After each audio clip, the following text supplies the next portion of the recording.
Donc ça va avec supprimer les exonérations de cotisations sociales aussi pour les entreprises qui ne respectent pas l'égalité femmes-hommes, égalité professionnelle et salariale. Donc là aussi, on pourrait faire un très long laïus, et on pourrait aussi, vous pourriez me dire, voilà, depuis les lois Roudy, finalement, 30 ans après, on en est toujours à un écart de salaire énorme. Effectivement, et là, effectivement, c'est un exemple sur lequel le politique est confronté à...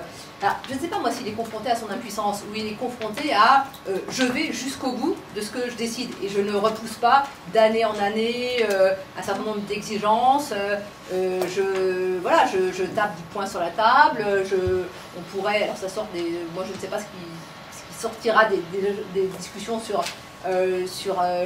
ce thème-là, mais donc là ça n'engage que moi ce que je dis, mais il peut y avoir une réflexion autour de plans de rattrapage sur les salaires des femmes dans un certain nombre d'entreprises. Il peut y avoir une réflexion aussi sur quels sont, c'est pas une surprise, les métiers les moins bien payés finalement parce qu'ils sont moins bien reconnus aussi, et en revanche quelle pénibilité cachée on y trouve, quelles compétences nouvelles ils développent. Enfin il y a tout ça à penser autour de ce sujet. Et moi j'ai tendance à penser aussi que par exemple la création d'un ministère des droits des femmes est un élément important, parce que dans la dimension, y compris le rapport de force dans des arbitrages gouvernementaux, ça a aussi son rôle et sa place. Dans les propositions de François Hollande, je vais prendre un troisième exemple qui est la question de la démocratie sociale, qui a été beaucoup chahutée, me semble-t-il, ces dernières années, parce que, en gros, elle a été un peu bousculée dans tous les sens, finalement.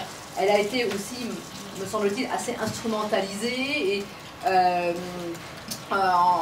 avec finalement un discours du gouvernement précédent qui était très voilà, il faut dialoguer, mais à côté de ça, toc, je passe en force, et puis je dialogue, mais en revanche je remets en cause un certain nombre de cadres de négociation, c'est-à-dire que je substitue en quelque sorte la dimension assez abstraite et pas très palpable de la discussion, du dialogue par rapport à la négociation.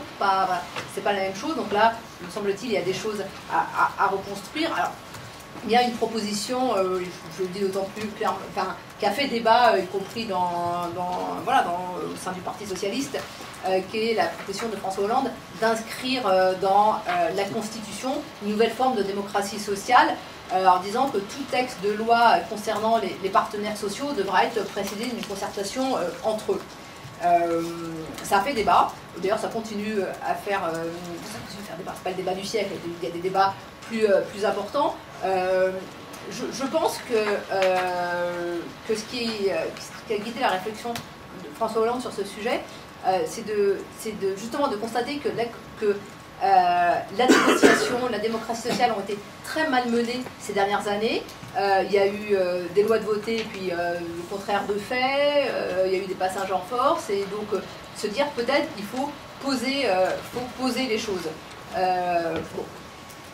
Donc voilà, et là aussi c'est un choix d'affirmation politique. Nous avons la mesure d'ouvrir aussi les conseils d'administration et les comités de rémunération des grandes entreprises aux représentants des salariés, là qui est aussi un élément supplémentaire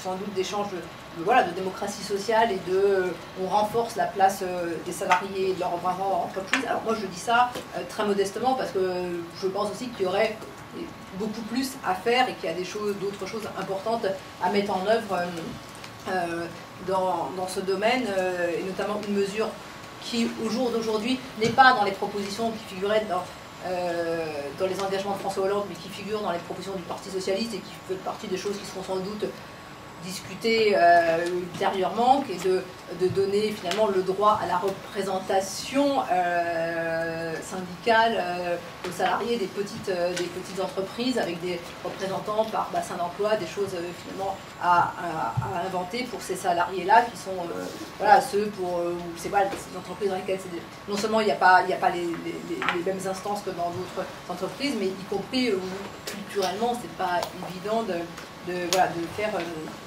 faire du syndicalisme.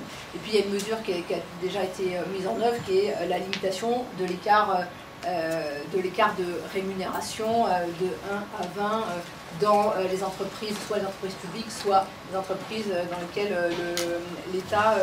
l'État est présent. Il y a un autre point que je finis avec ce point-là sur ce qui était mis en avant dans la proposition de François Hollande, qui est le dispositif, et qui va avec un peu, me semble-t-il, avec notre sujet d'aujourd'hui, qui est la mise en œuvre d'un dispositif de notation sociale obligeant les entreprises de plus de 500 salariés. Donc là aussi, quand on dit de plus de 500 salariés, ça pose la question pour les autres, et justement pour les autres où c'est encore plus difficile. Mais donc déjà pour ces entreprises-là, de respecter des critères de qualité de l'emploi et des conditions de travail. Donc là, il y a aussi un travail à faire avec les organisations syndicales sur voilà, la définition de ces critères, et puis surtout pour qu'on évite d'avoir d'être dans des mécanismes de fonctionnement où on est, je reprends encore Alain Supiot, sur du quantitatif plutôt que du qualitatif, du chiffre, du reporting, du tableau de bord, tout ça. Enfin, mais, et du coup, là, je pense que c'est vraiment un domaine sur lequel il y a des choses à inventer et à travailler. Après, sur sans doute d'autres choses qui devront être évoquées et sur lesquelles le Parti socialiste a travaillé ces dernières années. Il y a donc, ce que je disais sur la représentation des salariés des petites entreprises. Il y a le renforcement du rôle des CHSCT, important, notamment avec, voilà, sur la question de la souffrance au travail, sur les nouvelles pénibilités, sur ça. La question peut se poser aussi de la façon dont ils peuvent être saisis. Ça engage plus moi plus que le PS, mais nous peut être saisis les comités d'entreprise sur tout projet concernant l'emploi, des choses comme ça. Enfin, il y a en matière de démocratie sociale des choses à améliorer. Et la question aussi de la médecine du travail qui s'est beaucoup posée ces dernières années. Il y a une forme de modus vivendi qui s'est trouvé, mais qui a été trouvé, mais il y a sans doute des choses à réouvrir sur ça. Après, en termes d'autres champs, me semble-t-il, de réflexion qui sont comment dire cela, qui ne sont pas encore complètement appropriés majoritairement par le Parti socialiste, mais parce que je pense qu'en interne de ce parti, comme dans tout mouvement, toute organisation, il y a des batailles à mener pour, d'une part, imposer certains thèmes et faire partager certains angles de vue. Moi, il y a quelques questions qui me paraissent importantes. La première, dans l'organisation du travail, tout ce qui a trait, on en avait un petit peu parlé, au mode d'évaluation, un mode d'évaluation individuel qui est évidemment pas sans lien avec les questions de santé et de souffrance au travail. Et qu'il me semble que ce mode d'évaluation individuelle qui... Alors, là aussi, il faudrait qu'on prenne plus de temps parce que forcément, le salarié attend aussi qu'on l'évalue, qu'on lui dise quelque chose, mais c'est sur la dimension très individuelle, très comportementale et qui relève beaucoup, me semble-t-il, d'une vision aussi idéologique, c'est-à-dire que finalement, l'évaluation individuelle relève du champ de la compétition, de la concurrence, et tout ça n'est pas culturellement, idéologiquement, me semble-t-il, acceptable pour la gauche. Et que là aussi, il y a sans doute des choses à penser et à penser différemment. Et moi, je pense que c'est quelque chose que la gauche politique devrait travailler en s'ouvrant plus à à des recherches qui peuvent être menées dans ce domaine, enfin voilà, qui est vraiment, c'est quelque chose sur lequel on a besoin, me semble-t-il, d'échanger. De même, bon, parmi les choses que je peux livrer, comme ça, mais vraiment qui me concerne que moi, la question de la publicité qui pourrait être donnée aux objectifs qui sont fixés au cadre dirigeant d'une boîte. Parce que finalement, ces objectifs, ils descendent en cascade sur les salariés. Je ne sais pas si c'est une bonne idée, pas une bonne idée, mais dans le sujet transparence, voilà, par exemple, ça pourrait être intéressant de dire finalement quels sont les objectifs de son N+1, N+2, en tout cas des cadres dirigeants des entreprises. Donc ça c'est sur l'évaluation, sur les objectifs. Sur le temps de travail, qui là aussi au-delà de la question du respect de la durée légale, c'est comment on fait respecter cette durée légale. Alors, moi je ne vois que des gens qui travaillent plus que ceux pour qui on est payé. Donc c'est un vrai problème. Tout ça n'est pas un problème quand ça arrive de temps en temps à un cadre qui par ailleurs est reconnu dans sa boîte, fait un boulot qu'il passionne et tout ça. Il ne s'agit pas d'avoir une vision boutiquière. Mais en même temps, je pense qu'un ouvrier peut avoir une vision boutiquière, c'est-à-dire petit salaire, voilà. Mais qu'en tous les cas, la question se pose, elle se pose pour l'ensemble des salariés, et que le développement de toute la technologie de l'information et de la communication, c'est évidemment, enfin, tout le monde ici le sait plus que moi, donc j'ai vraiment l'impression de dire des poncifs, c'est juste horrible, mais c'est très compliqué parce que, clairement, si je prends mon exemple, moi si j'ai pu venir ici à 6h30 ou presque, c'est aussi parce que je suis équipée par mon entreprise d'un BlackBerry, que je peux consulter des trucs, passer des coups de téléphone, et que ça laisse cette liberté-là, mais parce que je sais que je peux me permettre ce jour-là de partir à cette heure-là. Donc on a tous des exemples comme ça où concrètement, oui, ça permet de... Mais sauf que, in fine, c'est pas ça, quoi. Voilà, c'est pas ça, c'est plus compliqué. Il y a le sujet du temps partiel, et il y a eu l'année dernière un très très bon rapport de la délégation aux droits des femmes de l'Assemblée nationale,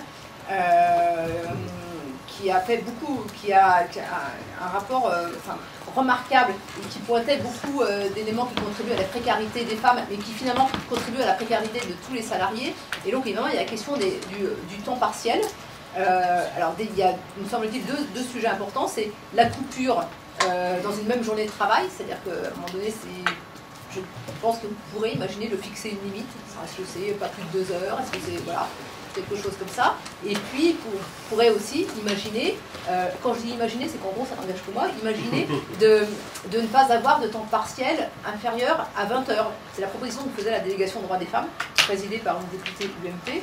À l'époque, parce que moi je vais vous dire, je ne crois pas au temps partiel choisi. Alors, c'est-à-dire que je pense que d'une certaine façon, le temps partiel il est toujours subi.